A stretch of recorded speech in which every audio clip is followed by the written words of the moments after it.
할렐루야. 하나님의 풍성한 은혜가 오늘 이 자리에 함께하는 우리 모든 가족들의 삶과 가정에 풍성히 임하시기를 축복합니다. 오늘은 추수감사주일로 우리가 함께 감사하는 자리에 서 있습니다. 근데 이 추수감사주일이 단지 농사의 한 해의 어떤 추수의 감사뿐만 아니라 우리의 인생을 돌아보면서 올해도 하나님, 여기에 있는 것은 하나님의 은혜입니다. 제가 여기까지 온 것도 하나님의 은혜입니다를 감사하는 날입니다. 또한 오늘은 특별히 2부 예배 때 이렇게 세례식을 통해서 주님께서 우리를 구원하셨음을 우리 모두가 또 세례자들과 함께 기억하는 시간이었고, 또 성찬을 통해서 우리 모두가 예수 그리스도의 생명에 참여하는 날이기도 합니다. 또한 오늘 가을 홍강 전도잔치를 선포했죠. 가을 홍강 전도잔치 선포주일로서 또 생명을 나누는 복음의 계절이 시작되는 은혜의 날이기도 합니다. 이처럼 참 복된 날입니다. 복된 절기를 맞이했습니다. 주변 환경은 이렇게 추수며 가을이며 풍성한 수확을 이야기하고 있는데요. 한번 여쭤봅니다. 여러분의 마음은 어떻습니까? 여러분의 마음은 추수의 계절 참으로 풍성하다, 이런 마음이십니까? 왠지 모르게 뭔가 텅 빈 것 같으십니까? 우리는 추수할 창고는 늘 신경 쓰면서 조금만 비면 채우려고 노력합니다. 그런데 마음의 창고는 신경 쓰지 못하고 살아갈 때가 너무 많습니다. 분주하다 보니, 바쁘다 보니, 일이 많다 보니, 또 급한 일이 있다 보니, 이런저런 이유들로 이 마음의 창고는 어떻게 되어가는지를 신경 쓰지 못하고 살아갈 때가 많습니다. 그래서인지 문득문득 감사의 날에 감사가 잘 느껴지지 않고 축복의 계절에도 왠지 모를 허전함과 공허함이 찾아올 때가 있습니다. 나름 오늘을 살아갈 곡식이 우리의 창고에 충분한 것 같은데도 왠지 모르게 마음에 느끼기에 허전함이 자꾸 찾아오면서 삶이 버겁게 느껴지고 관계가 힘들며 앞날이 불안하게만 느껴질 때가 있습니다. 이런 우리에게 예수님께서 비유를 통해서 이렇게 질문하십니다. 어리석은 자여, 오늘 밤에 내 영혼을 도로 찾으리니 그러면 내 준비한 것이 누구의 것이 되겠느냐? 예수님의 이 말씀은 단순히 죽음이 언제 올지 모르니 조심하라, 경계하라, 그런 경고가 아닙니다. 이 말씀의 깊은 뜻은 정말 우리가 놓치지 않고 붙들고 반드시 소유해야 할 그 부요함이란 무엇인가, 진짜 부요함이 무엇인가를 묻고 계신 질문입니다. 세상은 이렇게 늘 말합니다. 더 많이 가져라, 더 크게 지어라, 더 오래오래 살아라. 참 좋은 말들이죠. 그러나 예수님께서는 그걸 넘어서의 핵심적인 것을 늘 얘기하셨습니다. 진짜 부요함은 얼마나 많이 가졌느냐가 아니라 참된 것을 소유하고 있느냐, 참된 생명을 소유하고 있느냐에 달려 있다고 말씀하고 계십니다. 사랑하는 성도 여러분, 오늘 전하고 있는 이 설교는 우리가 감사할 수 있어야 하는데, 감사의 뿌리, 그 감사의 근원이 정확히 무엇인지를 깨닫고 감사하자는 데 있습니다. 추수감사절에 진정한 감사는 풍성한 수확만이 아니라 더 깊은 감사는 우리 모두가 예수님의 그 생명을 내게 주심을 감사하는 것에서 출발하는 겁니다. 하나님께 부유한 삶이란 바로 예수 그리스도의 생명을 가진 삶이기 때문입니다. 오늘 세례와 입교를 받은 분들과 또 세례교인들이 성찬에 참여하게 된 것은 바로 이 놀라운 하나님의 주신 예수 그리스도를 통해 주신 생명을 나누는 복된 자리인 것입니다. 그러므로 예수님께서 이 생명을 우리에게 주셨기에 이제 우리는 그 생명으로 어떻게 살아가야 할런지를 진지하게 고민해야 합니다. 오늘 예수님께서 들려주시는 비유의 말씀을 통해 진정한 부요함, 곧 생명을 소유한 삶이란 무엇인지를 함께 깨닫는 은혜가 있기를 축복합니다.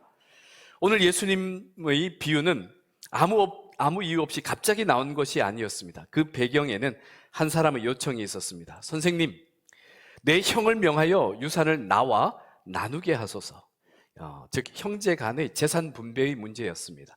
당시 유대 사회에도 유산 상속이 큰 갈등의 원인 중에 하나였습니다.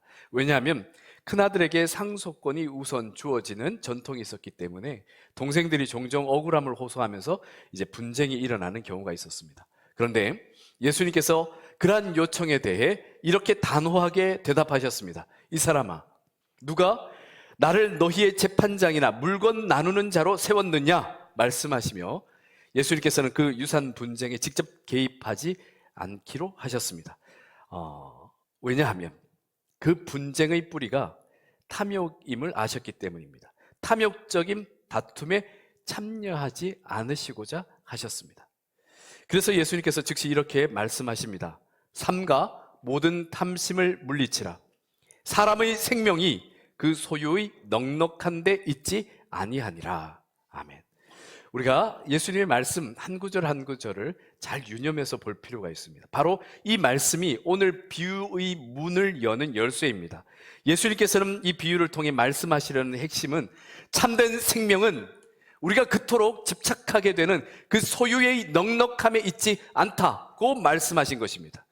그래서 예수님께서 이 진리를 깨닫도록 한 비유를 들려주십니다. 어떤 부자가 있었습니다. 그의 밭이 풍년이 들어 전에 없던 많은 소출을 거두게 되었습니다. 곡식이 너무 많아서 그는 잠을 이룰 수 없었습니다. 그의 창고는 이미 가득 찼고 더 이상 곡식을 쌓을 곳이 없었기 때문입니다. 그는 깊은 생각에 잠겼습니다. 이 많은 것을 어디에 두면 좋을까? 그는 고민 끝에 이렇게 결심합니다. 그래, 이렇게 해야겠다. 현재의 창고를 헐고 더 크게 짓자. 거기에 내 모든 곡식과 물건을 쌓아두고 걱정 없이 살아야겠다. 그는 그의 마음속으로 이미 새로운 인생이 그려졌습니다. 새롭고 더 큰 창고, 더 넉넉한 삶, 더 오랜 평안. 그는 흡족한 마음으로 자기 자신에게 이렇게 말했습니다. 내 영혼아, 이제 여러 해 쓸 물건을 많이 쌓아두었으니 평안히 쉬고 먹고 마시고 즐거워하자. 그는 자신의 인생이 성공한 듯 느끼며 이 땅에서의 내일을 꿈꾸었습니다. 그런데 바로 그날 밤 하나님의 음성이 그에게 들렸습니다. 어리석은 자여, 오늘 밤에 내 영혼을 도로 찾으리니 그러면 내가 준비한 것이 누구의 것이 되겠느냐. 예수님의 이 비유의 이야기는 여기서 끝이 납니다. 그 이름도 그 수확량도 그 창고도 더 이상 거론하지 않으셨습니다. 예수님께서 이 비유 속의 부자의 결말을 더 이상 설명하지 않으셨습니다. 대신 이 한마디 말씀을 남기셨습니다. 자기를 위하여 재물을 쌓아두고 하나님에 대하여 부요하지 못한 자가 이와 같으니라. 사랑하는 성도 여러분, 오늘 예수님께서 말씀하신 이 어리석은 부자는 일전에 함께 말씀을 나눴던 거짓 나사로의 비유에 나왔던 부자와는 조금 다른 인물입니다. 탐욕스럽거나 불의를 저지른 악한 사람은 아니었습니다. 오히려 그는 게으르지 않았고 성실하게 일했습니다. 땀 흘려 일한 대가로 풍년을 맞이했고 미래를 위해 계획을 세우는 부지런한 사람이었습니다. 그런데도 예수님의 말씀에는 충격적인 말씀을 예수님의 말씀 속에서 찾아볼 수 있습니다. 예수님은 그를 향해 이렇게 말씀하셨습니다. 어리석은 자여. 왜 예수님께서는 자기 인생에 그렇게 열심히였던 그를 향해 어리석은 자여라고 부르신 것이겠습니까? 그 이유는 생각보다 분명합니다.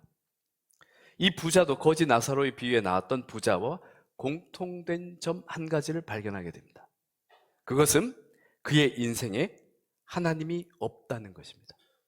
그는 땀은 흘렸지만 이렇게 왜 수고하고 땀을 흘려야 하는지 그 의미를 하나님께 묻지 않았습니다. 그는 풍년을 얻었지만 그 풍년의 주인을 하나님으로 인정하지 않았습니다. 그 밭은 하나님께서 복 주셔서 풍성했지만 그 마음은 하나님을 향하여 있지 않았습니다. 예수님께서 보신 그의 어리석음은 어떤 소유의 많고 적음의 문제가 아니라 그것을 가진 것으로 향하고 있는 방향의 문제였습니다. 곡식은 가득했지만 마음의 창고에는 하나님이 없었습니다. 그는 세상적으로 성공한 사람이었지만 하나님께서 보시기에는 그저 길을 잃은 사람이었습니다. 그는 풍년을 맞이하고 이렇게 말했습니다. 그의 이야기를 한번 주의 깊게 보십시오. 내 곡식을 쌓아둘 곳이 없으니 내가 이렇게 하리라. 내 창고를 헐고 더 크게 짓고 거기에 내 모든 곡식과 물건을 쌓아두리라. 이 짧은 고백 안에 그의 인생이 다 들어가 있습니다. 내 곡식, 내가, 내 창고, 내 모든 곡식, 내 물건. 그의 입에서는 내라는 단어만이 가득했을 뿐 그는 거기에 하나님을 단 한 번도 부르지 않았습니다. 사랑하는 성도 여러분, 오늘 본문을 잘 이해하시기 바랍니다. 예수님께서는 그의 부를 문제 삼지 않으셨습니다. 예수님께서 문제 삼으신 것은 하나님 없는 풍요, 생명이 빠진 추수였습니다. 부자의 삶은 외형적으로는 완벽했습니다. 하지만 그의 풍요 속에 하나님께서 계시지 않았고, 그리고 그의 인생에는 참된 생명이 없었습니다. 어리석은 부자는 이렇게 자기 자신에게 말했습니다. 내 영혼아, 여러 해 쓸 물건을 많이 쌓아두었으니 평안히 쉬고 먹고 마시고 즐거워하자. 사랑하는 성도 여러분, 세상적으로 보면 이보다 더 좋은 말이 어디 있겠습니까?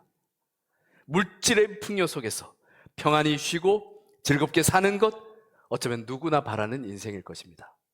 하지만 문제는 우리의 참된 생명이 거기에 달려있지 않다는 것이 문제입니다. 여러 해 쓸 물건을 많이 쌓아두면 당장의 걱정은 줄어들 수 있겠지만 그것이 우리의 영혼을 영원히 평안하게 하거나 영원히 즐겁게 하거나 우리의 영혼을 책임질 수 없다는 것이 문제입니다. 어리석은 부자의 혼잣말로 내 영혼아로 말을 시작한 것은 좋았습니다. 하지만 그 뒤가 문제였습니다. 그는 자신의 영혼에게 이렇게 말했습니다. 많이 쌓아두었으니 이제 마음 놓고 먹고 마시고 즐거워하자라고 말입니다. 그는 자신의 영혼에게 필요한 것이 먹고 마시고 즐기는 것이 전부라고 착각했습니다. 그는 자신의 영혼에게 진정으로 필요한 것이 무엇인지를 몰랐습니다. 사랑하는 성도 여러분, 우리는 하나님의 형상을 따라 지음을 받았습니다. 우리의 영혼은 하나님 안에서만 영원한 안식과 평안을 누릴 수 있습니다. 세상의 풍요와 소유는 우리의 육신은 채울 수 있을지 몰라도 우리의 영혼을 온전히 채우지는 못합니다. 우리의 영혼에는 절대적으로 하나님이 필요합니다. 하나님께서 계셔야 비로소 영혼은 살아납니다. 하나님께서 우리의 인생에 함께하지 않으시면 영혼은 텅 비고, 반대로 하나님께서 우리와 함께 하시면 우리의 형편과 상황이 어떠하든 우리의 영혼은 생명을 가질 줄 믿습니다. 어리석은 부자는 그것을 몰랐습니다. 그의 창고는 가득 찼지만 그의 영혼은 텅 비어 있었던 것입니다. 그는 이 땅에서의 창고를 자꾸 넓힐 생각은 했지만 하나님과의 관계에 있어서 그 어디에도 자리를 마련할 생각이 없었습니다. 그의 밭에는 곡식이 무성했지만 그의 마음에는 결국 생명이 자라지 않았던 것입니다. 그의 인생은 겉으로는 풍년이었지만 결국 사실은 그의 영혼은 흉년이었던 것입니다. 그때 하나님께서 말씀하십니다. 어리석은 자여, 오늘 밤에 내 영혼을 도로 찾으리니 그러면 내가 준비한 것이 누구의 것이 되겠느냐. 이 말씀은 단순한 심판의 선언이 아닙니다. 오히려 생명의 주권이 하나님께 있음을 일깨워 주시는 말씀입니다. 생명은 우리가 쌓아 올린다고 모은다고 모아지거나 쌓아 올려지는 것이 아닙니다. 생명은 하나님께서 우리에게 주시는 선물입니다. 예수님께서 이미 이렇게 가르쳐 주지 않으셨습니까? 사람의 생명이 그 소유의 넉넉함에 있지 않다고 말입니다. 사랑하는 성도 여러분, 하나님께서 이 비유를 통해 우리에게 주시려는 핵심은 분명합니다. 하나님께 부요하지 못한 인생은 결국 생명을 잃은 인생입니다. 그렇다면 이제 우리는 이 말씀 앞에서 자신을 돌아보아야 합니다. 나는 하나님께 부요한 사람으로 살아가고 있는가? 하나님께서 내게 맡기신 생명을 어떻게 사용하며 살고 있는가? 이 질문에 참된 답을 하기 위해서는 먼저 하나님께 부요한 삶이란 어떤 삶인가를 분명히 알아야 합니다. 예수님께서는 오늘 비유를 통해 하나님 없는 풍요의 허무함을 보여주셨습니다. 그렇다면 반대로 하나님께 부요한 삶은 어떻게 시작되는 것이겠습니까? 그 시작은 우리가 아니라 하나님께 있었습니다. 왜냐하면 하나님께서 저와 여러분 우리를 부요케 하시고자 예수 그리스도를 우리에게 내어주셨기 때문입니다. 그래서 사도 바울은 이렇게 고백합니다. 우리 주 예수 그리스도의 은혜를 너희가 알거니와 부요하신 이로써 너희를 위하여 가난하게 되심은 그의 가난함으로 말미암아 너희를 부요하게 하려 하심이라. 아멘. 예수님께서는 우리를 위해 하늘 보좌를 버리셨습니다. 왕의 보좌를 떠나 가장 낮은 자리, 사람의 모습으로 이 땅에 오셨습니다. 주님께서 우리의 영혼의 그 가난을 벗기시기 위해서, 그리고 생명의 부요함을 입혀주시기 위해서 친히 가난해지셨습니다. 우리가 지금 누리고 있는 모든 것, 숨쉬는 호흡, 용서받은 은혜, 오늘 함께 나눈 그 성찬의 은혜, 이 모든 것은 예수님께서 우리를 위해 자신을 내어주셨고 가난해지셨기에 우리가 누리는 부요함입니다. 예수님께서는 우리에게 단순한 물질의 풍요가 아니라 자신의 생명을 내주셨습니다. 그래서 주님의 십자가는 우리를 위한 하늘의 창고가 되었고, 주님의 몸과 보혈은 우리의 영혼을 살리는 영원한 양식이 되었습니다. 그러므로 예수 그리스도를 참되게 믿는 사람은 더 이상 부족한 사람이 아닙니다. 이미 예수 그리스도와 함께하는 이들은 부요한 사람입니다. 그런 자부심과 자랑을 가지시길 바랍니다. 이미 그렇게 하나님과 함께하는, 하나님의 생명을 소유한 사람이기에 그의 마음은 평안으로, 눈은 소망으로, 손은 사랑으로 다시 채워질 줄 믿습니다. 사랑하는 성도 여러분, 진정한 부요함은 얼마나 많은 것을 소유했는가에 있지 않습니다. 정말 중요한 참 생명을 소유하고 있는가, 내가 어디에 속해 있는가에 달려 있습니다. 우리에게 영원한 생명을 주신 예수님께서 내 안에 계시다면, 내가 또 예수 그리스도 안에 있다면 그 사람은 이미 부요한 사람입니다.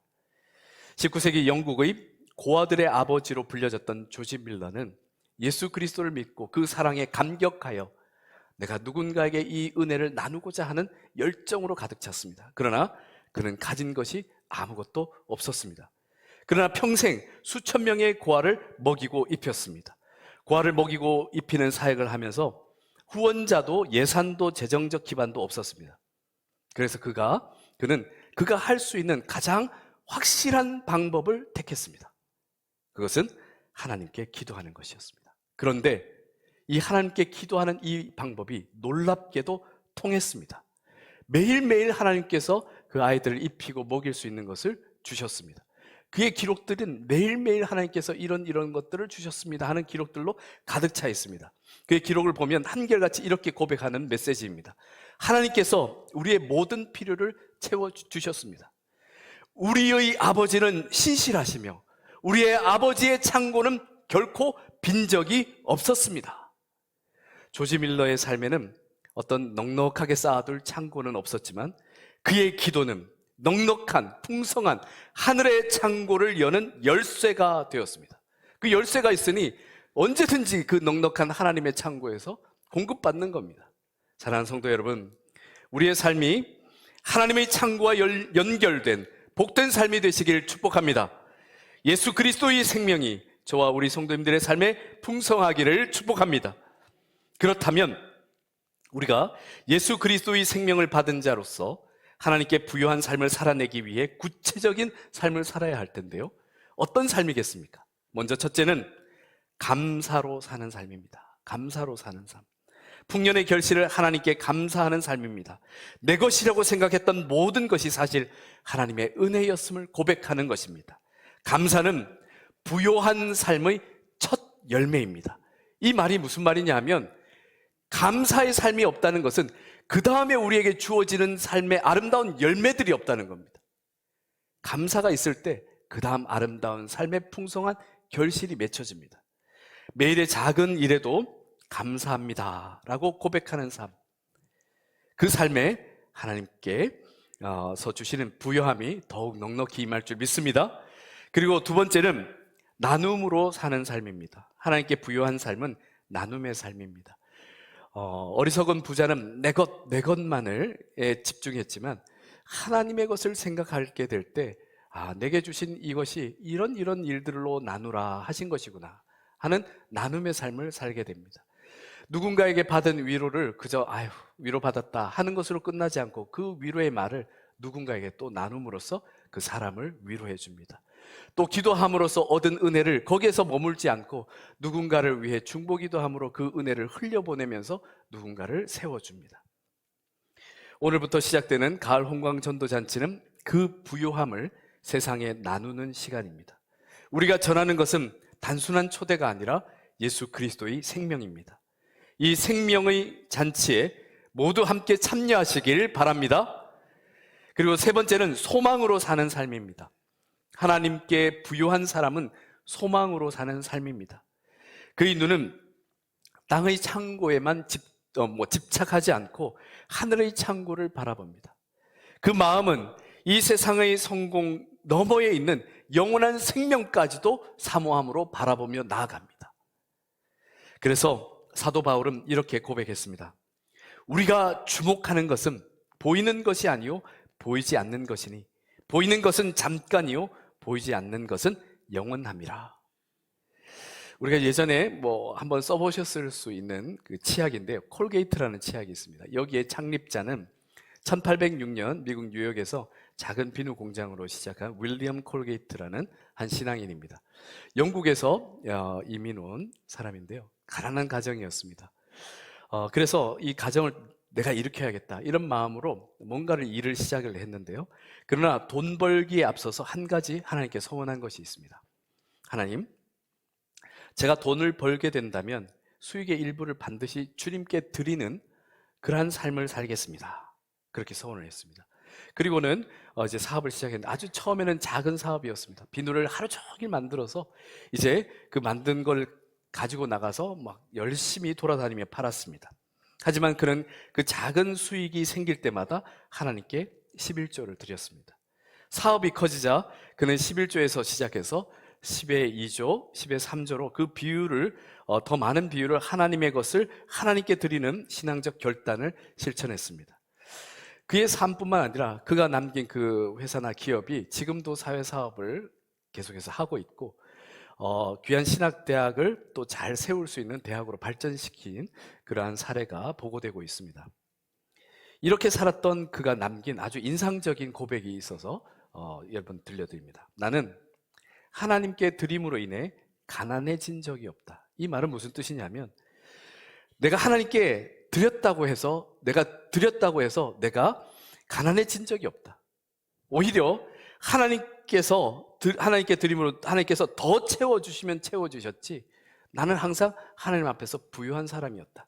이런 고백들을 하고 있습니다. 이처럼 윌리엄 콜게이트뿐만 아니라 이런 이 신앙인들은 참 많이 예화로 들 수 있습니다. 근데 이 신앙인들의 한결같은 특징들이 있는데요, 뭐냐 하면 삶을 열심히 삽니다. 부지런히 계획하고 준비해서 삽니다. 그러나 땅의 창고를 크게 하고 넓히는 거기에만 집착하지 않고 하나님의 창고를 먼저 채우는데 마음을 먼저 두고 있었습니다. 그럴 때 하나님께서 그의 이 땅에서의 창고도 채워주시는 부를 정말 제대로 부요한, 하나님께 부요한 삶을 사는 신앙인으로 우리의 가운데 회자되고 있습니다. 사실 이러한 복은 성경상에서 이미 약속된 축복입니다. 말라기서 3장 10절입니다. 같이 한번 읽어볼까요? 어떤 말씀을 하시는지. 만군의 여호와가 이르노라, 너희의 온전한 11조를 창고에 들여 나의 집에 양식이 있게 하고 그것으로 나를 시험하여 내가 하늘 문을 열고 너희에게 복을 쌓을 곳이 없도록 붙지 아니하나 보라. 아멘. 이것은 우리의 부의 많고 적음의 이야기가 아니라 방향성, 그리고 삶에 있어서의 분명한 목적과 우선순위에 대한 이야기를 하는 것입니다. 사랑하는 성도 여러분, 하나님께 부요한 삶은 많이 소유한 삶이 아니라 예수 그리스도의 생명을 소유한 삶입니다. 내가 예수 그리스도의 생명을 소유했다는 것은 세계관 자체가 바뀌어 있습니다. 가치가 바뀌어 있고 우선순위가 바뀌어 있습니다. 세상의 창고는 언제든 비워질 수 있습니다.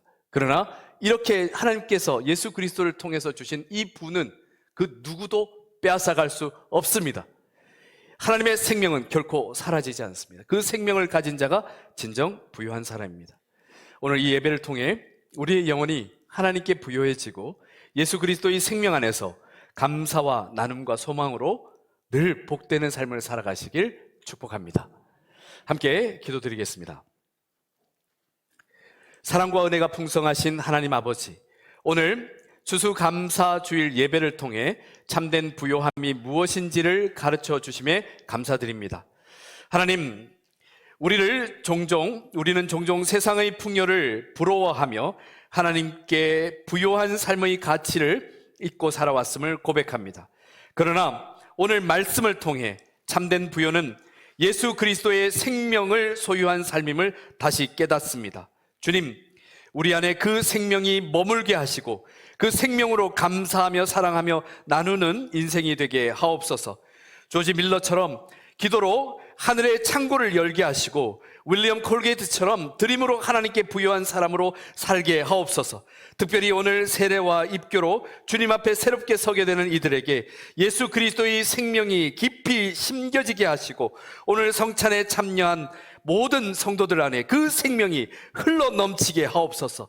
그리고 이제 시작되는 홍강전도잔치를 통하여 그 생명이 교회 밖으로 흘러가게 하시고 잃어버린 영혼들이 돌아오는 추수의 기쁨을 누리게 하옵소서. 이 모든 말씀을 우리에게 참된 생명과 부요함을 주심 예수 그리스도 이름으로 기도드립니다. 아멘.